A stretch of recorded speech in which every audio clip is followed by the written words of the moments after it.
momento final, que sería igual a la masa de la bola por la velocidad final. Como la velocidad final, digamos, es, digamos, ¿no es cierto?, hacia la derecha, coincide con mi positivo, esto es positivo. ¿Sí? Entonces, esto aquí sería igual a 0,15 kilogramos por la velocidad final, que era 60.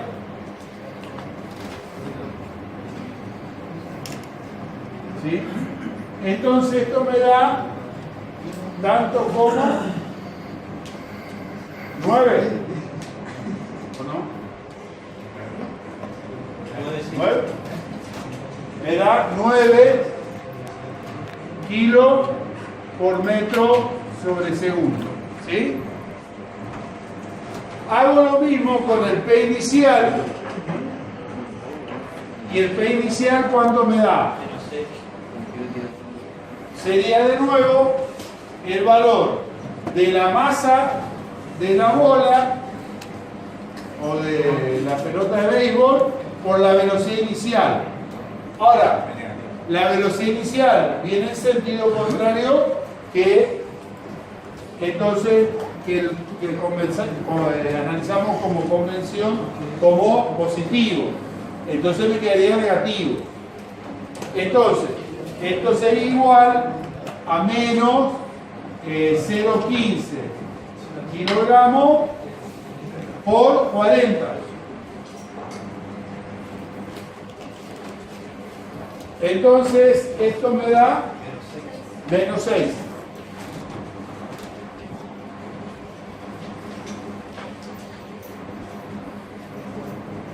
¿Sí? Menos 6 kilos por metro sobre segundo.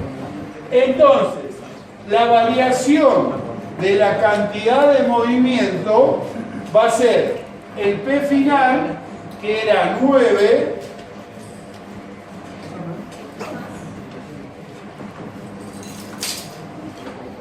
menos, ¿no es cierto?, porque hablamos de variación, por la cantidad de movimiento inicial, que sería menos 6.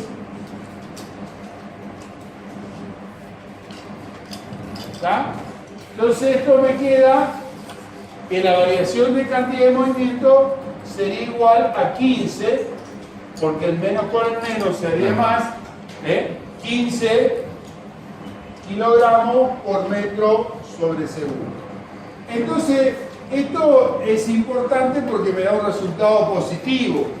Entonces me está diciendo que el impulso que va a recibir esta pelota va a ser en el sentido positivo, que yo adopté como positivo, o sea, va a ser en este sentido. Esto sería el impulso. Por eso yo le decía hoy, digamos, ¿cierto?, que no importa si es positivo o negativo. Si yo hubiese adoptado el positivo al revés, entonces seguramente el resultado me hubiese dado negativo. Y entonces el negativo sería en este sentido. Y me estaría dando la misma dirección. Entonces eso es lo que no hace falta, o no es problemático que lo adopte de una manera o de otra manera. Entonces ahí es donde, ¿no es cierto?, nosotros definimos ese impulso. ¿Sí? O sea, el impulso en este sentido es de 15 kilogramos por metro sobre segundo, la variación de cantidad de movimiento. Yo podría poner que el impulso, entonces el impulso va a ser 15 newton por segundo. Y obviamente, ¿no es cierto?, con la dirección hacia la derecha, en este caso, ¿no es cierto?, en el sentido contrario. Exactamente, el sentido contrario al que venía la pelota. Ahora le voy a tomar la asistencia. Ahora que se están yendo así, entonces... Pregunta de parcial. Sí, exactamente. Ahora pasamos a hacer el problema del parcial de la semana que viene. Del lunes que viene. Bueno, del otro lunes. 2 lunes. Ya se nos va a olvidar todo hasta que lo vamos a hacer. De los 2 lunes que sí. Impulso. Bueno. Vamos a olvidar todo. Pues hay que ponerse la Entonces, el impulso sería de 15 newton por segundo, con sentido hacia la derecha en este caso. Y obviamente que eso sería, ¿no es cierto?, la segunda pregunta. Y la primera pregunta sería, ¿no es cierto?, ¿cuál sería la fuerza promedio? Que es lo que analizamos hoy. Entonces, en ese caso, como yo conozco el impulso va a ser igual a la fuerza por la variación del tiempo. Obviamente acá ya sé que la fuerza cuál sentido va a tener también, porque va a tener el mismo sentido que el impulso. Entonces, la fuerza va a ser igual al impulso sobre el delta T. ¿Sí? Entonces, como el impulso nos había dado 15 newton por segundo, el delta T va a ser 0,005 segundos, porque ahí teníamos que era 5 milisegundos. Entonces había que pasarlo a segundo. Entonces ahí cancelamos el segundo con el segundo y esto me da 3000. Entonces no importa si el 3000 es positivo o es negativo. Si es positivo o negativo, a mí lo único que me tiene que decir, no importa que yo tenga positivo, que yo tenga negativo, sino que a todos nos tiene que decir que va, por ejemplo, hacia la derecha, de acuerdo al esquema que hicimos nosotros acá en el pizarrón. ¿Sí? Lo demás, ¿no es cierto?, es todo circunstancial en función de los signos que uno va adoptando o de cómo va analizando. ¿Estamos? Igual que vos. No, pero está bien. No hay inconveniente. Pero una vez que tenía el impulso, puedo hacer eso. Exactamente. Claro. Es más, ustedes calcularon el impulso sin darse cuenta que ya habían calculado la fuerza.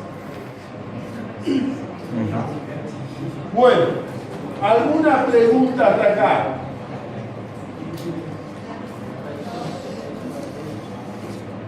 ¿Preguntas? ¿Dudas? O sea, esto como conclusión de esto, a mí lo que me interesa es que no se olviden, o sea, que no se dejen de ver que tanto impulso como cantidad de movimiento son magnitudes que son vectoriales. Que cuando nosotros hablamos de conservación de cantidad de movimiento, estamos hablando de para algunas situaciones en las que nos interesa calcular, ¿no es cierto?, las colisiones, que es lo que vamos a ver ahora. Pero cuando hay una variación de cantidad de movimiento, como sería el caso también, ¿no es cierto?, en que yo produzco un golpe, entonces en esos casos me interesa saber cuál es la variación de cantidad de movimiento. Ya no me interesa saber si se mantiene o no se mantiene constante. Obviamente que si hay una variación y es la misma, nosotros se mantiene constante la cantidad de movimiento inicial y final, quiere decir que no hay ninguna fuerza externa. Cuando hay variación de cantidad de movimiento, quiere decir que hay alguna fuerza externa sobre el sistema que está impactando y que por lo tanto, ¿no es cierto?, tiene que haber algún tipo de colisión, seguramente. ¿Estamos? Bien, por ahora. Entonces, vamos a entrar a lo que sería la última parte de esto que nos está quedando. Fíjense que acá se nos armó toda ahí una cuestión en cuanto al sistema, pero a nosotros acá tenemos que ver ahora la energía cinética del sistema, colisiones. Tenemos que ver la parte de colisiones, tenemos que ver la parte de centro de masa y movimiento del centro de masa, y ya prácticamente estaríamos terminando. Ahora con esta pregunta del parcial que estoy por hacer ahora, centro de masa, y con todo lo ausente que voy a colocar ahora a partir de lo que se está dentro. Bueno, primero que nada vamos a ver la colisión en una dimensión. Como nosotros vimos toda la parte de impulso, cantidad de movimiento, entonces obviamente eso es lo que nosotros lo queremos ver ahora, o que lo queremos graficar de alguna manera, es ver cómo afectan en lo que sería un poco la parte de las colisiones. Entonces, ¿qué es una colisión? Básicamente lo que tenemos definido ahí, ¿no es cierto? Es un evento, es una situación, ¿no es cierto?, donde esas dos cuerpos, masas, partículas, como están ahí definidas, y todavía las definimos como partículas porque todo lo que venimos viendo hasta acá es partícula. Justamente cuando vemos centro de masa vamos a hablar de sistemas de partículas, ¿no? Pero tenemos, ¿no es cierto?, que esas dos cuerpos, dos partículas, dos eventos, como está planteado acá, se aproximan y van a interactuar entre sí, donde, ¿no es cierto?, se van a generar algunas fuerzas como las que nosotros vimos de esa interacción, que son muy cortitas en el tiempo, muy instantáneas y obviamente de mucho mayor nivel que cuando, ¿no es cierto?, están aproximándose esos fuerzas. Entonces eso es lo que nosotros llamamos una colisión. Bueno, fíjense, miren qué animación. Pimba. No, ¿viste, Alejandro? No. Mirá, a la colisión. Claro, Vi que Esto, intentó hacer las no saben, todas las vacaciones me pasé haciendo esto nada más. Pero ahí tienen- Programación a full en JavaScript. Ahí tienen las dos partículas aproximándose y cuando se produce justamente esa Interactúan. interacción. Ahí está el evento, digamos, ¿no es cierto?, en que se aproxima. Seguramente que González Toma no tiene cosas como esta.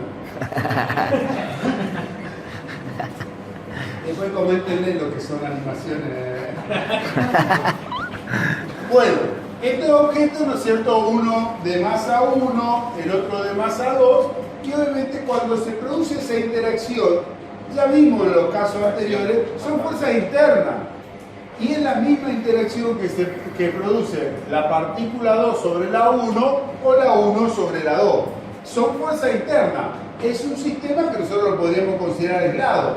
Si yo no considero el choque, sino que considero el estado anterior y el estado posterior, sigue siendo un sistema aislado. Porque esas fuerzas, por más que sean grandes, son fuerzas, ¿no es cierto?, que son internas al sistema.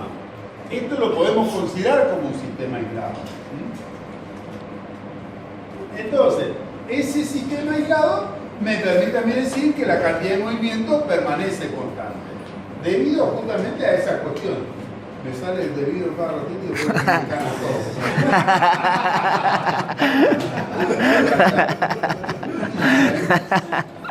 Bien, entonces, el cambio, eso desde el punto de vista de que ya tenemos un dato importante.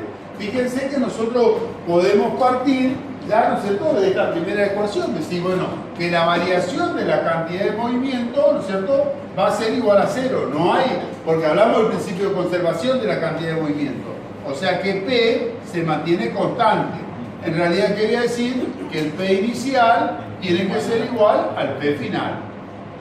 Ese es básicamente lo que nosotros estamos planteando, lo que queremos recorrer en este sistema.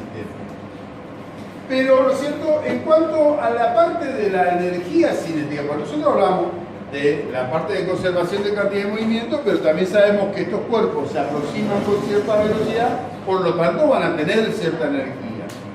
Pero no sabemos después de la colisión qué va a pasar con esas energías, porque va a depender de que si hay pérdida o no hay pérdida de energía cinética.